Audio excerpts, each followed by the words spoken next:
पाकिस्तान और ईरान में दो तरफा तिजारत का हजम 10 अरब डॉलर तक बढ़ाने पर इत्तेफाक हो गया। नायब वज़ीर आसिम इसहाक डार ने पाकिस्तान ईरान बिजनेस फोरम से खिताब में ऐलान कर दिया, कहा कि ईरान के साथ तिजारत और सरमायाकारी के फ़रोग के लिए कोशा है।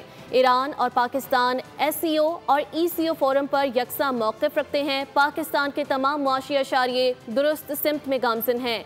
महंगाई और पॉलिसी रेट में मुसलसल कमी आ रही है। सरमायाकार मौक़े से फ़ायदा उठाने के लिए आगे बढ़ें। From Tehran, he announced that his objective and goal is to increase the trade volume of the two countries to $10 billion.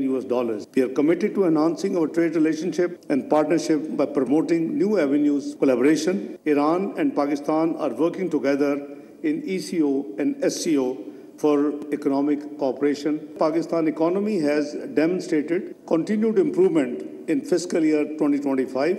Inflation has substantially declined from 30% to almost 5%, and the policy rate has come down from 22% to 11%. Subscribe करें और bell दबाएं ताकि कोई खबर रह न जाए।